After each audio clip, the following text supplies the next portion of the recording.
Olá, mulher linda, sábia e que edifica o lar.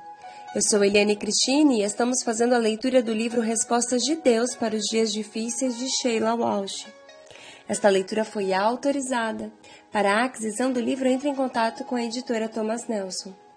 Leitura 42, Lar. Pai, eu oro pela amiga que me ouve, que ela se sinta encorajada pelo poder do Teu Espírito Santo para responder com fé para todas as dificuldades que ela enfrentar neste dia. Eu oro em nome de Jesus, amém. Como pôde terminar assim? Já que todos nós sabemos como a história termina, vamos começar dali. Maria pode ter sido franzina, mas era forte.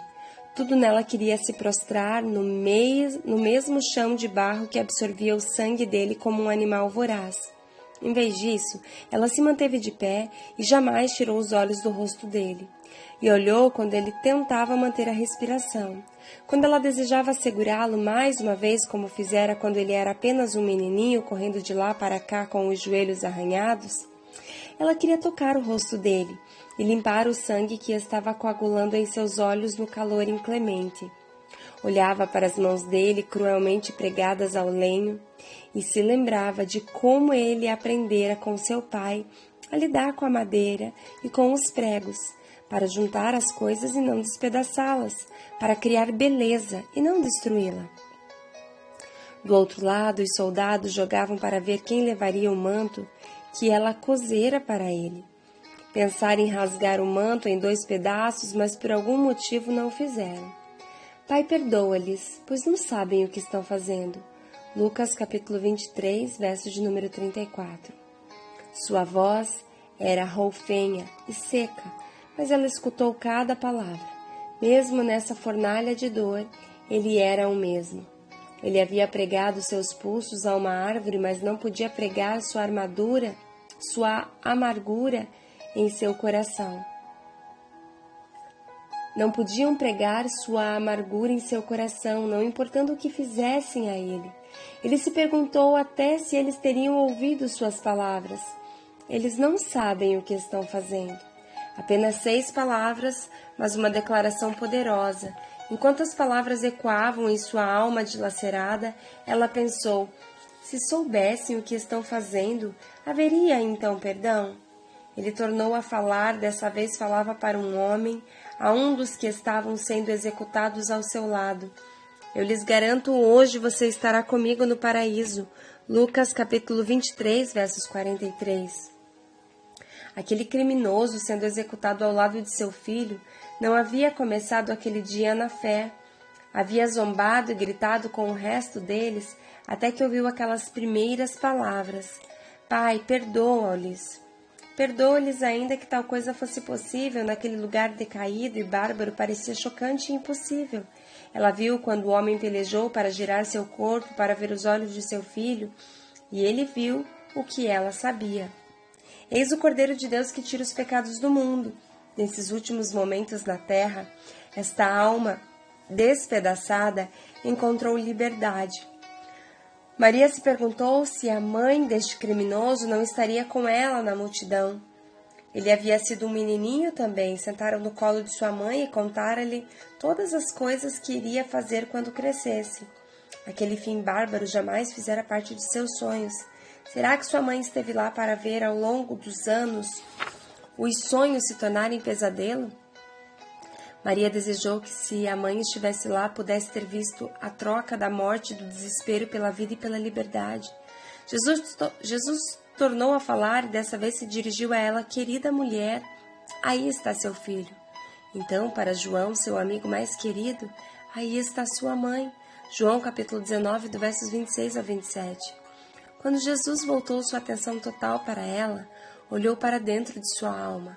O amor naquele olhar era quase mais difícil de suportar que a visão de seu corpo estropiado lutando para respirar. Ele não a chamou de mãe, chamou-a de mulher. Já havia chamado assim nas bodas de Canaã, mas agora ela sabia que isso era um adeus. Como pode o coração de uma mulher conter tanta dor sem se despedaçar?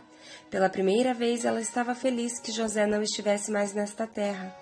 Ver seu menino despedaçado e lanhado seria mais do que ela poderia suportar. Somente os corações das mulheres são feitos para isso. Sentiu o calor dos braços de João em seus ombros. Como ela amava esse jovem.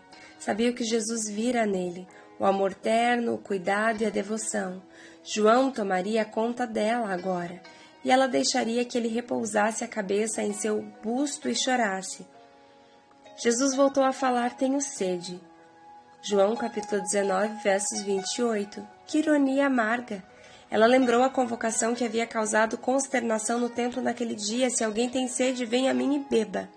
João capítulo 7, versos 37. A convocação havia rachado a multidão, alguns tentaram prendê-lo, outros pensaram que ele havia vindo para resgatá-los, mas poucos compreenderam a oferta. Ela viu quando um dos soldados encharcou uma esponja no vinho e a levou aos lábios dele. O cheiro pungente de vinho carregado pela brisa chegou a Maria em um momento. Ela se transportou de volta para aquele dia em Canaã, quando tudo começara. Ele havia chamado de mulher, naquele dia também. Seu olhar havia penetrado nos lugares de dúvida em seu coração, quando perguntou a ela: o que isso tem a ver comigo?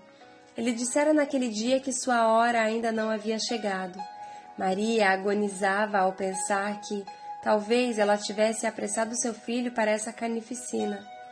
Ele falou só mais uma vez 2 palavras: está consumado. João capítulo 19, versos 30. Ao curvar a cabeça, Maria sabia que ele havia partido, mas a maneira como ele curvou a cabeça fora deliberada. Não era como a de quem fora espancado até a morte de corpo e alma, mas como alguém que repousa a cabeça depois de um longo dia com uma tarefa impossível a ser completada. Era uma declaração de vitória.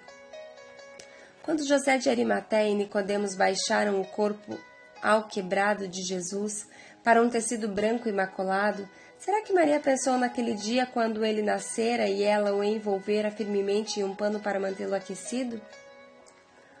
O mais baixo entre todos.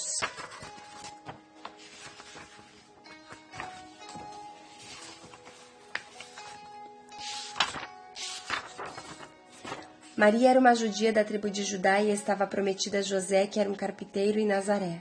Os judeus na Galiléia, especialmente aqueles de Nazaré, eram tipos como por conta da população miscigenada com não-judeus, lembram-se de que quando Nataniel disse: pode alguma coisa boa vir de Nazaré? Eles eram chamados de no-kosher. Está claro que Maria e José vinham de famílias pobres. Sabemos disso porque depois que Jesus nasceu, a oferta de sacrifício levada ao templo foram 2 pombas e não um cordeiro. Levítico capítulo 12, versos 8. Esta era uma oferta feita somente pelos mais pobres entre os pobres. Deus não somente escolheu uma menina do lado menos afamado da cidade, como também uma família muito humilde. Se você algum dia se sentiu humilhado porque as pessoas em seu entorno vinham de famílias mais abastadas ou educadas, lembre-se do tipo de família da qual Deus escolheu colocar seu filho. Há muitas ocasiões em que eu fico no palco em uma arena lotada, olhando para o rosto de milhares de mulheres e me lembro da noite do meu baile de formatura no ensino médio. Estava tão animada com a ocasião e queria o vestido perfeito. A moda naquele ano pedia vestidos curtos e retos, mas antes que eu pudesse falar com minha mãe a respeito disso, ela me contou que já tinha roupa. Uma família na igreja havia lhe dado o vestido e ele estava no andar de cima sobre minha cama. Nunca vou me esquecer do longo tempo que levei para subir aquelas escadas orando para que pela primeira vez na vida eu tivesse a coisa certa para vestir. Era difícil para minha mãe criar 3 filhos depois da morte do meu pai, o que significava que eu tinha de vestir coisas doadas, a maior parte do tempo. Abri a porta do quarto e lá estava sobre a cama o vestido errado. Era azul bebê, volumoso e cheio de babados. Sentei-me no chão e chorei. Sabia quanto significava para minha mãe conseguir um vestido para mim, e não queria que ela visse minhas lágrimas de desapontamento. Então, na noite do baile, coloquei o vestido e dei um grande sorriso e caminhei os 2 quarteirões até a escola. Quando me aproximava, podia ver todas as minhas amigas chegando com os vestidos certos, e assim passei a noite no campo ao lado da escola. Não podia entrar, mas não podia deixar que minha mãe soubesse, então fiquei zanzando até que o baile terminou. E voltei para casa. Eu era a filha assustada na casa. Era a que não podia andar de carros por mais de 5 quilômetros sem vomitar. Sou a mais improvável de ser solicitada a carregar o Cordeiro de Deus pela nação e à frente de grandes multidões. Mas Deus escolheu colocar sua vida nos braços menos prováveis. Aleluia! Deve ter sido assim que Maria se sentiu. Mas quanto mais? O anjo aproximou-se dela e disse: Alegre-se, agraciada, o Senhor está com você. Maria ficou perturbada com essas palavras, pensando no que poderia significar essa saudação. Mas o anjo lhe disse: Não tenha medo, Maria, você foi agraciada por Deus. Lucas capítulo 1, versos 28 ao 30. Não há registro de que havia mais alguém com Maria quando o anjo a saudou. Acho que teria sido mais fácil para ela se Gabriel tivesse aparecido quando ela estivesse jantando com sua família. Assim, ela teria testemunhas visuais daquele evento sem precedentes. Não foi isso, porém, que aconteceu. Maria teria de aguardar esse segredo por um bom tempo. Vamos falar mais tarde sobre a graça de Deus em ter mandado um anjo para José também daqui a pouco. O que me impressiona é que Maria não questionou o impacto que a gravidez traria à sua vida, somente como poderia estar grávida se ainda era virgem. Deus nunca se incomoda com as nossas perguntas honestas, somente com a nossa descrença. Uau! Deus se importa com as nossas perguntas honestas e responde. O que Ele fica consternado é com a nossa falta de fé. Então, que possamos exercer fé diante das revelações de Deus a respeito da sua vontade em nossa vida. Que possamos ser mulheres que respondem como Maria. Na leitura anterior eu falei equivocadamente. A leitura do livro é de Lucas, capítulo 1, verso de número 38, que diz assim: Eis aqui a serva do Senhor, que se realize em mim, tudo conforme a tua palavra. Que essa possa ser a sua oração nesse dia. Que você peça para o Senhor fazer a sua vontade na sua vida, a vontade de Deus na sua vida. Que você diga: eu sou a serva do Senhor, e que se cumpra na minha vida a tua vontade.